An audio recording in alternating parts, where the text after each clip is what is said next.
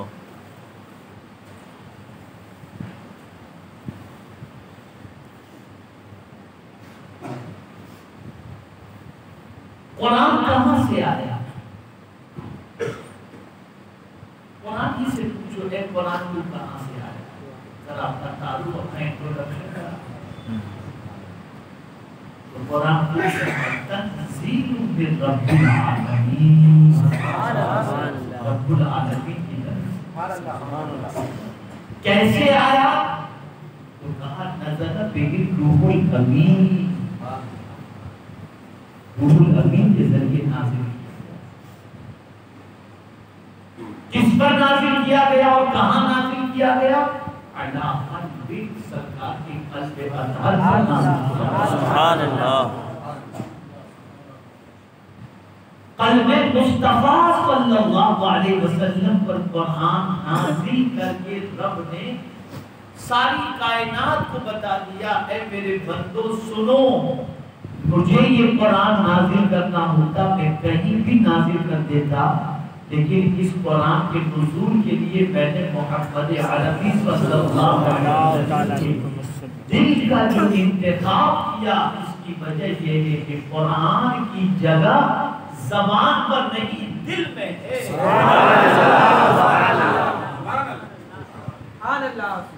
اس سے دل میں ہوتا۔ سبحان اللہ۔ یہ جو ہم خبریں پڑھ کے ڈر جاتے ہیں، وائرس کا سن کر گھبرا جاتے ہیں، لاک ڈاؤن کا سن کر گھبرا جاتے ہیں، کچھ اور نیوز میں دیکھ کر کے ڈر جاتے ہیں، وجہ یہ کہ ہمارے سینے میں قرآن ہے۔ اس لیے کہ جس کے سینے میں قرآن اتر جائے اور جو اپنے خالی سینے میں قرآن کو بٹھا دے اور پھر اس قرآن پر عمل بھی کرے، ایٹم بم کے سامنے بھی وہ ڈرتا نہیں، اس لیے کہ قرآن سب سے زیادہ طاقتور اللہ ہے۔ یہ اپنے ماننے والوں کو اور سینے میں رکھنے والوں کو بزدل نہیں طاقتور بنا۔ جب تک یہ کتاب ہمارے قلب میں تھی، دنیا ہمارے پیروں میں تھی، اور جب سے یہ کتاب صرف زبان پر کے دل میں نہیں اتری، آج ہماری پوزیشن یہ ہے کہ دنیا کے قدموں میں ہم آ گئے۔ آپ جانتے ہیں اللہ نے قرآن کی حفاظت پر ذمہ کی، توریت بھی اللہ کی کتاب، زبور بھی اللہ کی کتاب، انجیل بھی اللہ کی کتاب، لیکن کسی کتاب کی حفاظت کا ذمہ اللہ نے نہیں لیا، قرآن کی حفاظت کا ذمہ لیا۔ وجہ کیا ہے؟ وجہ سب سے بڑی یہ ہے کہ آقا کریم صلی اللہ علیہ وسلم متفکر تھے، ٹینشن میں تھے، اسٹریس میں تھے، پریشان تھے، بے قرار تھے، آنسو بہہ رہے تھے۔ وجہ کیا تھی؟ ایک سوچ اس دماغ میں، جو سوچ حضور کو رلا دی، جو فکر حضور صلی اللہ علیہ وسلم کو رلا دی۔ وہ فکر کیا تھی؟ وہ فکر یہ تھی کہ زبور نازل ہوئی، حضرت داؤد کے زمانے میں بدل دی گئی، جب بعد میں اس کے اندر چینجز پیدا ہوئے۔ سلام تشریف لائے اور ایک آگے موسیٰ علیہ السلام کے زمانے میں توریت کو بدلنے کی کوشش کی گئی، موسیٰ علیہ السلام کا وصال ہوا، توریت کے اندر تحریف کر دی گئی، رد و بدل کر دیا گیا۔ حضرت عیسیٰ تشریف لائے، انجیل آ گئی۔ حضرت عیسیٰ کے زمانے میں انجیل بدلی گئی اور اس کے بعد بھی انجیل بدلنے کی کوششیں آج تک جاری ہیں، اور ان شکل میں آج کوئی انجیل آپ کو ملے گی۔ اب حضور صلی اللہ علیہ وسلم کو ٹینشن کیا تھا؟ ٹینشن یہ تھا موسیٰ علیہ السلام گئے تو عیسیٰ آنے والے تھے، اور عیسیٰ علیہ السلام کے بعد میں آیا، اب میرے بعد تو کوئی نبی آنا نہیں، اور جب میرے بعد کوئی نبی آنا نہیں تو کوئی اللہ کی کتاب بھی نہیں آئے گی۔ اگر اس کتاب کو بھی لوگوں نے بدلنے کی کوشش کی تو میری امت کے لیے ہدایت کا راستہ کہاں سے نصیب ہوگا۔ یہ ٹینشن کا حضور کو میرے شریف نے فرمایا محبوب غم نہ کرو، ہم اس کتاب کی حفاظت کریں۔ سبحان اللہ سبحان اللہ، کوئی بے شک ٹینشن نہیں ہوگا، ہم یہ کتاب کی حفاظت کا ذمہ لیتے ہیں۔ اب ہماری امت قیامت تک اس کتاب سے راستہ تلاش کرتی رہے گی اور محفوظ سبحان اللہ سبحان اللہ۔ اس کتاب کی حفاظت کا ذمہ اللہ نے۔ اب سمجھیں آپ، اس کو اللہ کی کتاب ماننا اور اس اعتبار سے ایمان لانا ہر مسلمان کے لیے ضروری ہے۔ اور اسی لیے قرآن نے کہا آمن الرسول بما انزل الیہ من ربہ والمؤمنون، رسول ایمان لائے کس پر؟ وہ جو ان پر نازل کیا گیا، اور مومنین ایمان لائے۔ پتہ چلا قرآن پر حضور بھی ایمان لائے، جو رسول اعظم پر کتاب نازل ہوئی اس کتاب پر اللہ کے رسول صلی اللہ علیہ وسلم بھی ایمان لائے۔ تو اس کتاب کے حوالے سے یہ بات دل و دماغ کے اندر محفوظ کرنی ہے کہ اس کتاب کے بارے میں یہ عقیدہ رکھو، یہ اللہ کی کتاب ہے، نہ کل بدلی تھی نہ آج بدلی ہے نہ قیامت تک کچھ بے ہے۔ شک بے شک سبحان اللہ۔ اور صرف کتاب کے حوالے سے یہ نہ سمجھنا کہ کسی صورت پر ایمان، ایک ایک نقطے پر ایمان ہر بندہ مومن کے دل میں ہونا چاہیے کہ یہ جو نقطہ بھی قرآن مقدس کے اندر موجود ہے اس پر بھی میرا ایمان۔ اور ہماری پوزیشن تو یہ ہے کہ بسم اللہ الرحمن الرحیم کا ترجمہ نہیں جانتے، اللہ یہ تو ہمارا حال ہے۔ لیکن آپ کو شاید یہ معلوم نہ ہو کہ اس وقت یہودی یہ تحقیق کرنا ہے قرآن مقدس ہی سے متعلق نہیں، حروف تہجی سے متعلق۔ آپ سوچتے کہ حروف تہجی کیا چیز ہے؟ الفابیٹ کہتے ہیں نا، اے بی سی ڈی جیسے ہوتا ہے ایسے حروف تہجی علیف با تا یا وغیرہ۔ تو یہودی تحقیق کر رہا ہے کہ با کے نیچے نقطہ کیوں ہے اور ایک کیوں، تا کے اوپر دو نقطے کیوں، سا کے اوپر تین نقطے کیوں، جیم کے پیٹ میں نقطہ کیوں۔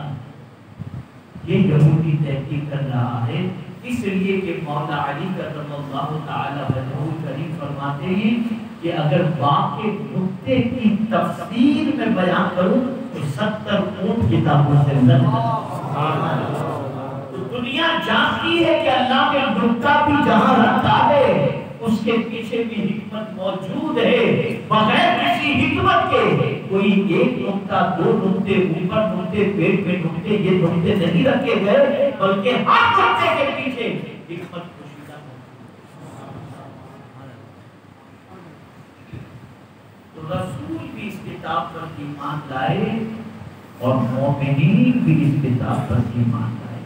تو اس کتاب کے بارے میں پہلی سوچ یہ بنائیے کہ یہ اللہ کی کتاب ہے، ہزار کوئی کوشش کر لے اللہ نے حفاظت کا ذمہ لیا ہے، کوئی اس میں بدل نہیں۔ پہلی چیز یہ ہے۔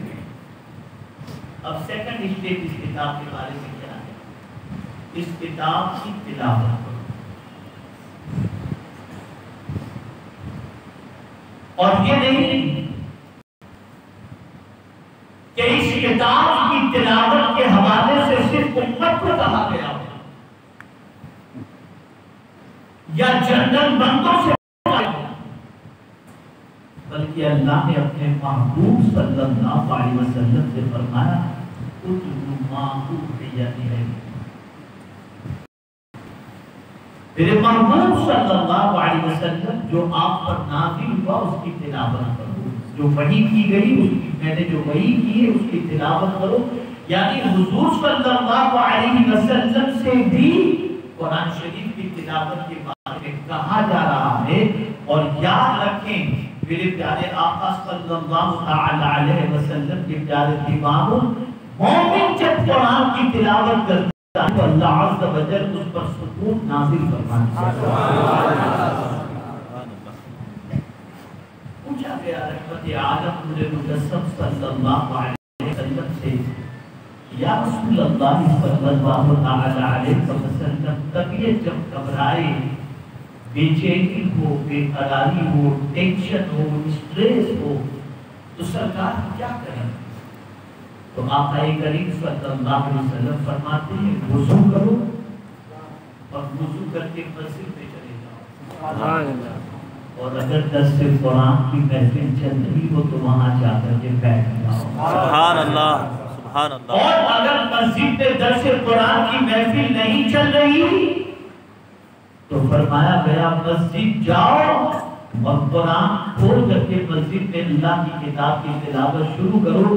ادھر تلاوت کرو گے آسمان سے پروردگار تمہاری قلب پر سکون نازل کرے گا۔ سبحان اللہ، سبحان اللہ۔ آج ٹینشن میں سگریٹ پی جائے، اللہ اکبر، آج ٹینشن میں پکچر دیکھا ہے، اللہ اکبر، آج ٹینشن کے اندر ڈرگس استعمال کیا جاتا ہے، آج ٹینشن کے اندر شراب پیا جاتا ہے۔ اللہ، یہ مسلمان ہیں۔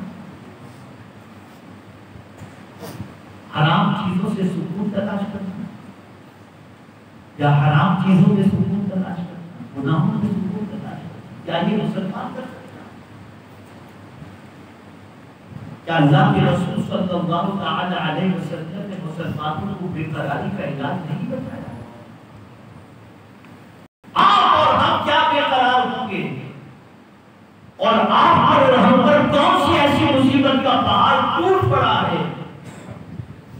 ذرا آپ صلی اللہ علیہ وسلم کی حیات طیبہ کا مطالعہ کریں تو آپ کو پتہ چلے گا رئیس القلم علامہ ارشد القادری صاحب علیہ رحمہ نے محمد الرسول اللہ صلی اللہ علیہ وسلم قرآن کے آیتوں میں ایک کتاب بڑی مختصر انہوں نے لکھی ہے، اور اس کتاب کے اندر انہوں نے ثابت کیا ہے کہ 63 سالہ سرکار صلی اللہ علیہ وسلم کی حیات طیبہ میں صرف 2 سال آپ ایسے بتا سکتے ہیں جو سرکار صلی اللہ علیہ وسلم کے سکون کے ساتھ گزرے، باقی 61 سال حضور صلی اللہ علیہ وسلم کے اسٹرگل میں گزرے ہیں اور ٹینشن میں۔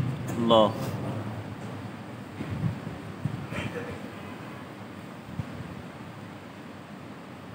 لیکن اس ٹینشن کا سولوشن کس سے حاصل کرتے ہیں؟ قرآن سے، اللہ کی کتاب سے حاصل کرتے۔ میرا چیلنج کیا ہے، جب کبھی آپ کی طبیعت گھبرانے لگے، بے قراری بڑھے، آپ کو اچھا نہ لگے، دل کبھی کبھی بیٹھنے لگتا ہے، کچھ خبریں پڑھیں، کچھ مت کرو، کوئی وٹامن کی ٹیبلٹ لینے کی ضرورت ہے، کوئی بادام پستے کھانے کی ضرورت ہے، اٹھیے، وضو کیجیے اور اللہ کی کتاب کو کھولیے اور پڑھنا شروع کر دیجیے۔ ادھر پڑھتے جاؤ گے آپ کو لگے گا کوئی پہاڑ آپ کے سینے کے اندر طاقت کی طرف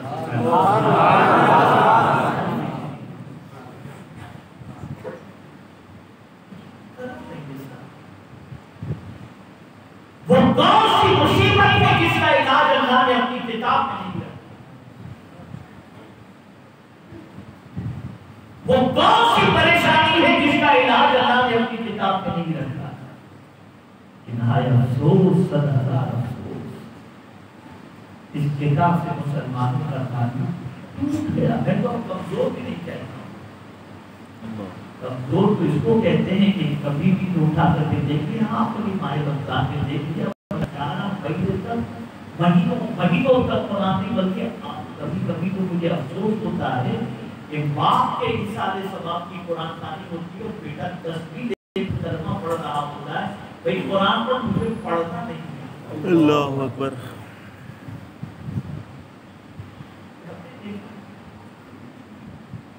باپ نے ڈاکٹر بنایا، انجینئر بنایا، لائر بنایا، بلڈنگ بنا کے دیا، مکان بنا کے دیا، دکان بنا کے دیا، سب کچھ بنا کر کے دیا، لیکن باپ نے قرآن نہیں سکھایا تو بچہ قرآن پڑھنے کی طاقت نہیں رکھتا۔ اب وہ بچہ کیا کرتا ہے، کرے ماں پڑھتی سال ثواب کرے، وہ بھی صحیح نہیں پڑھ پاتا۔ میں تو نکاح پڑھاتا ہوں تو مجھے معلوم ہے کہ دولہا صحیح معنوں میں پہلا کلمہ پڑھنے اس میں بھی اعراب کی غلطیاں، اللہ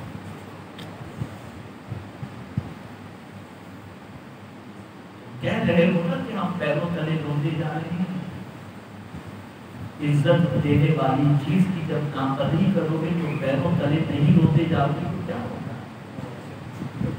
عزت دینے والی کتاب ہے، قرآن ہے، اللہ کی کتاب، عزت دینے والی کتاب.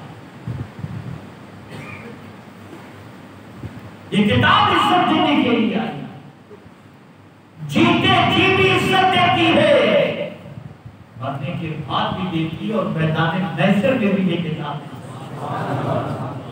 اسی لیے سرکار صلی اللہ علیہ وسلم جب قبر میں شہداء کو دفن کرتے تو پوچھتے اس میں کون حافظ قرآن تھے، اور جو حافظ قرآن ہوتے ان کو سرکار صلی اللہ علیہ وسلم پوچھا وہاں بتا کر اس کے سینے میں قرآن.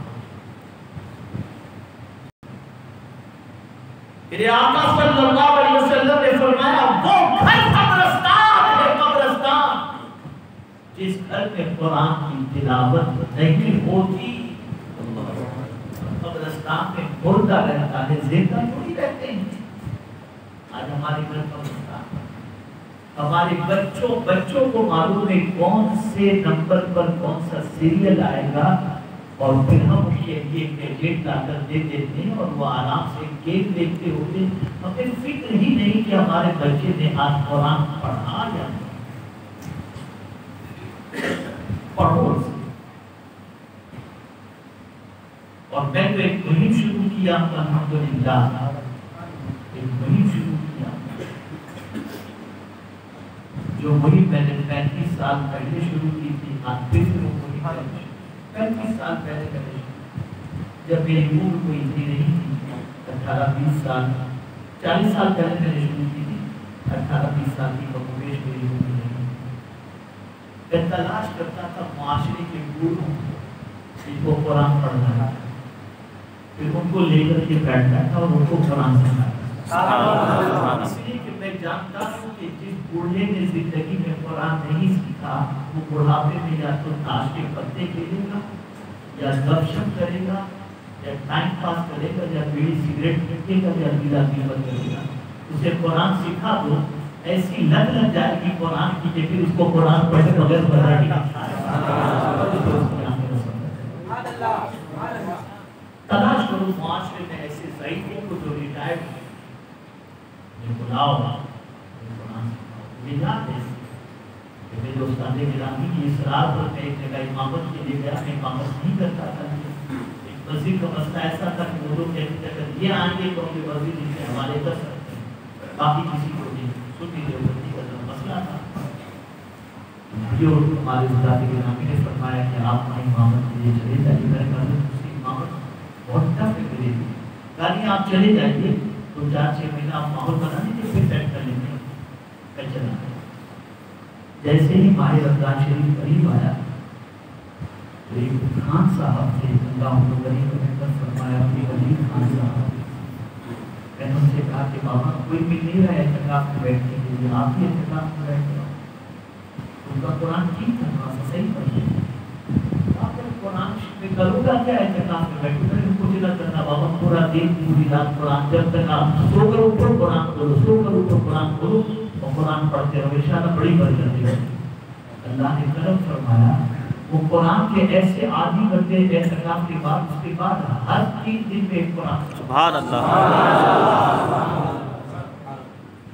کیا کر رہے ہو؟ گپ شپ کر کے تمہیں کیا ملے گا؟ پکڑو کسی حافظ صاحب، کسی عالم دین کو، کسی قاری قرآن کو، بیٹھ جاؤ، بچوں سے کہو ذرا ہمارے قاری صاحب کی خدمت کر دینا، ہم یہ قرآن سکھائیں. اور پھر قرآن پڑھو، تمہاری قبر منور ہو جائے گی. کوئی بیٹا تمہارے لیے مثال ثواب کرے یا نہ کرے، یہ قرآن خود تمہاری شفاعت کرے گا. سبحان اللہ.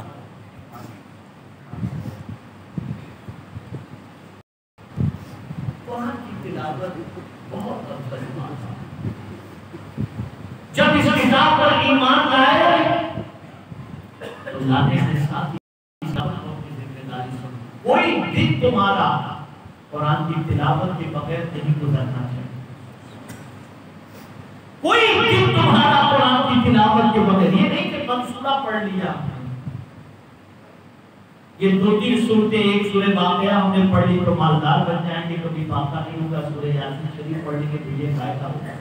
ان صورتوں کی فضیلت سر و آنکھوں پر کوئی سے انکار نہیں کرتا، اس سے میں انکار نہیں کرتا ہوں، جو کچھ فرمایا گیا حق ہے، بالکل حق ہے، میں کوئی شک نہیں کرتا، لیکن آپ پورا قرآن پڑھنے کی کوشش کرو، آپ شروع کرو اور اس کے بعد اس کو پڑھتے رہو، پڑھتے رہو، پڑھتے رہو، ایسی عادت بنا دو کہ قرآن کی تلاوت کے بغیر کھانا بھی اچھا نہ لگے، یہ آپ کی زندگی میں۔ یہ تو کہا جاتا ہے کہ اعلیٰ حضرت ایک مہینے میں حافظ، اعلیٰ حضرت نے ایک مہینے میں حفظ کر لی، کہا جاتا ہے کسی نے حافظ لکھ دیا تھا تو اعلیٰ حضرت نے رحمان کی سنا دی، پارا سنا دے، ایک پارا مسلم میں سنا دے، تو کیا روز ایک پارا یاد کرتے؟ میرے بھائی اعلیٰ حضرت کو پورا قرآن پہلے ہی سے مطلب عادتیں اتنی یاد کرتے رکھتے تھے کہ اعلیٰ حضرت کو حافظ کہنے سے پہلے کہ جتنے فتاوے اعلیٰ حضرت کے دیکھو، ہر فتوے کا جواب قرآن اور حدیث سے اعلیٰ حضرت دیتے تھے، لیکن جس کسی نے حافظ کہا تو اعلیٰ حضرت نے ترتیب سے پورے قرآن کو اپنے سینے کے اندر محفوظ کر دیا، آیتیں کو یاد کی، ترتیب سیٹ کر لی اور وہ حافظ قرآن ہو۔ بس اب کوئی مسئلہ ہے کہ بتا دو جس کا جواب میرے امام نے قرآن آیات کے بغیر دیا ہو یا حدیث کے بغیر، اور یہی وجہ ہے کہ ایک صدی کا وہ بیش گزرنے کے قریب ہے، اعلیٰ حضرت کے فتاوے کا جواب یا اس کا رد کرنے کی کسی میں کوئی طاقت یا گنجائش نہیں ہے، کیونکہ قرآن ہم اور آپ شاعری سیکھنی ہو تو کسی شاعر کے پاس جاتے ہیں کہ کوئی بڑا شاعر لکھتا ہے، اس کے پاس جا کے فتح سے سیکھیں، لیکن اعلیٰ حضرت قرآن میں ایسے ڈوبے ہوئے تھے، کہتے ہیں قرآن سے پہلے نعت گوئی سیکھی، قرآن سے نعت گوئی بھی آتا تھا، اتنے ڈوبے ہوئے تھے قرآن کے اندر۔ سلطان الہند علی نواز علیہ السلام کی حیات طیبہ پڑھو، گھر مکان بنگلہ کچھ نہیں چھوڑا، چھوڑا تو ہاتھ کا لکھا ہوا قرآن مقدس چھوڑا، اور خود علی نواز علیہ السلام فرماتے ہیں لوگوں میرا باپ قرآن، میرا باپ قرآن ہے، اور اس باپ کی بہار محمد عربی صلی اللہ علیہ وسلم، یعنی دنیا کے انسانوں کو گارڈن میں جا کر اچھا لگتا ہے اور اس کا دل بہلتا ہے، اے غریب نواز آپ کی عظمتوں پر قربان کیا، آپ کا دل ان گارڈنوں میں نہیں بہلتا جو پھولوں کا ہے، بلکہ آپ کا دل قرآن پڑھ کر کے پیدا سبحان اللہ، سبحان اللہ۔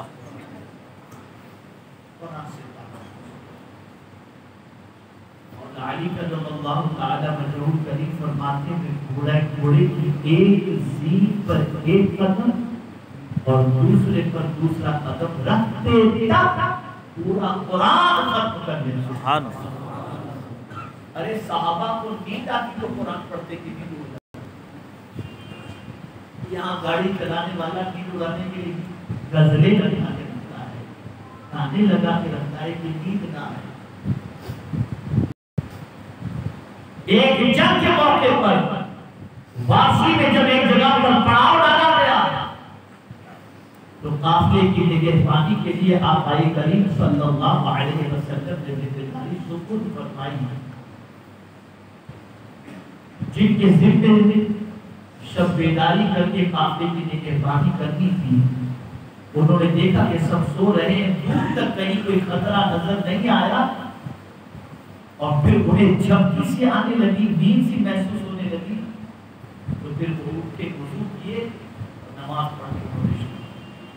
اب تلاوت جب انہوں نے شروع کی تو دشمن نے دور سے دیکھا کہ یہ نماز میں مصروف ہو گیا ہے، تو انہوں نے تیر چلایا، تو تیر کی سرسراہٹ کی آواز آئی تو قافلے والے اٹھ گئے، لیکن یہ اللہ کے بندے جو ذمہ دار تھے وہ نمازی میں مصروف رہے۔ اس کے بعد جب نماز مکمل کی تو سب نے کہا عجیب آدمی ہو، تم کو تیر کی آواز نہیں آئی، دشمن نے کتنے تیر پھینکے ہیں قافلے کے اوپر اور تم ہو